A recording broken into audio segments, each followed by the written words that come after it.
Hey, so if you're looking to improve your glutes as far as strength or maybe even size, and you want to improve your running, watch this video to learn how you can use this little quick glute workout to improve your run.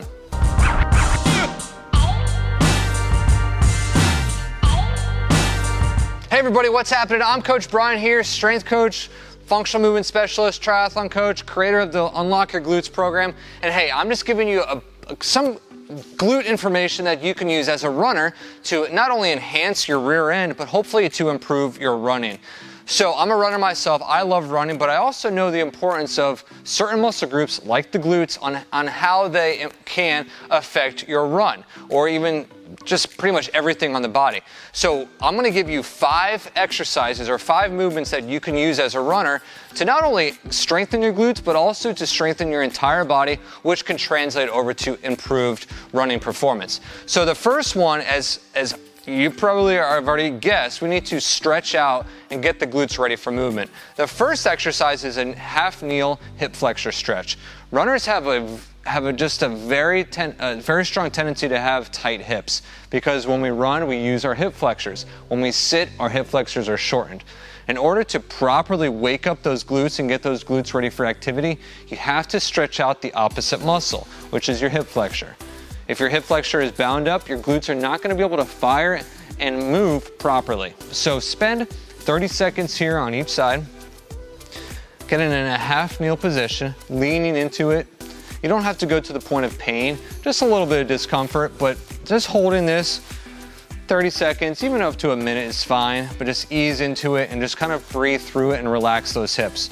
So that's your first stretch.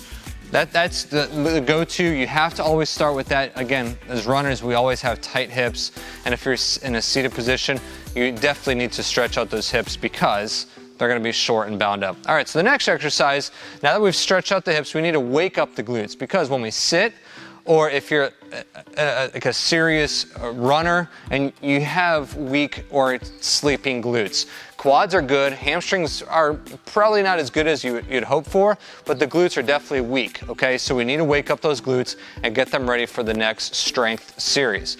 So when we wake up the glutes, all you're gonna do is just balance on a single leg, bend this knee a little bit, get the knee over the toes, and yes, that is safe. And you're gonna hold this. Now you can palpate and kind of touch your butt there and to see what muscles are being fired. Hold this for 10 seconds each side. This is called neuromuscular activation. We're holding a specific movement, allowing the muscle to send feedback to the mind or the brain, saying, hey, we're getting ready to use this part of the body. Let's get all the muscle fibers fired up. Let's get all the motor units recruited, so this way we're actually able to get a good, efficient workout. Because if you don't wake up your butt, or any muscle for that matter, you're gonna train at a subpar level. And like I said a moment ago, if your glutes are sleeping, you have to wake them up. There's no way around it. So hold this stretch or this exercise, whatever you want to call it, hold it for 10 seconds, 5 reps per side. All right, so we've stretched it out. We've activated, now it's time to strengthen. So there's 3 parts of the glutes that we're gonna train. We have glute max, glute medius, and glute minimus. Your glute max is your main mover. That's your primary hip extension. That's gonna be the muscle responsible for the push-off phase when you run. Now as a runner, we move unilaterally. That means we're never stationary with both feet on the ground at the same time. Maybe at the starting line or whatever. So you need to train unilaterally because if you don't, you're gonna have a tendency to have one side more dominant than the other. When you train unilaterally, like this, what I'm doing here is the hip thrust. When I train like this, my right side is doing 100% of the work. Okay, so this is your first exercise, the hip thrust, single leg hip thrust. When you go to bilateral training, you split out the muscle usage over both sides. And if you have a more dominant side, a good way to know if you're more dominant is look at the bottom of your shoes, see what tread is being worn out faster. That's usually your stronger foot. That's why I say you always train unilaterally as a runner, okay? So that way you're making sure you train each side of the body 100% of the effort. Hopefully that makes sense. For that exercise, you wanna go high repetition. If you want to add some resistance, that's fine, you don't have to. 15 to 20 repetitions per side, full range of motion all the way down. And if you want more information on the actual hip thrust and how to use a barbell, check out our other videos here on our channel that I know you're gonna find helpful as well. Hey, next one, clamshell. Seated position. I'm adding a little bit of resistance on here, above the knees. Okay, mini bands, you can get them anywhere, get them online, get them at pretty much Walmart, Target, you name it, on Amazon, you can get them anywhere.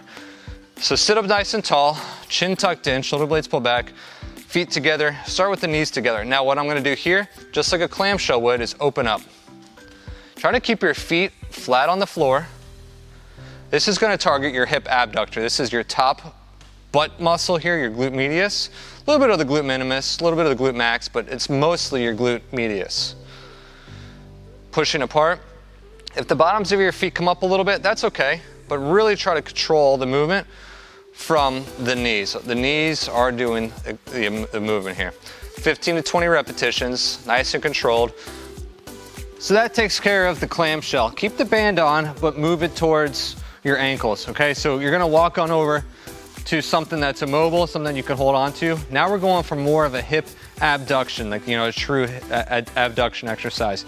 Abduction is bringing the leg or the arm away from the midline of the body. So stand up nice and tall, shoulder blades pull back, tuck your tailbone just a little bit, kick out. Keep your feet pointed straight ahead, kick out. It will definitely not take much to get that muscle fired up. This one, if you want, you might actually start feeling it on the base leg. Bend the knee just a little bit and kick out. The whole idea is to keep the feet parallel and go out in a nice controlled fashion. Obviously you would turn around or switch legs and take care of the other side.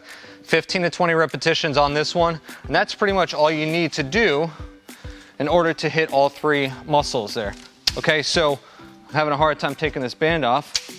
So what you need to do, I mean, this is just a very small sample of a workout that you can do. It doesn't take much. If you incorporate these 5 exercises into probably a weekly routine, do this routine 2 to 3 times a week, after you run, before you run, on leg training day, wherever. I would say 3 days a week using this little routine is optimal to get some great things happening to your rear end. And if you have a strong set of glutes on your body, you're gonna have a strong body, and your running is definitely gonna improve. So other than that, we do have another workout to give to you. It's free, and it's another 5-minute workout. It's right here. Click this box, give us your email, and we'll send you this free 5-minute glute workout right now. Subscribe to us by clicking here. Check out these other glute videos I know you'll find helpful as well. And hey, I'm Coach Brian with Criticalbench.com. Thanks for watching, and we'll see you soon.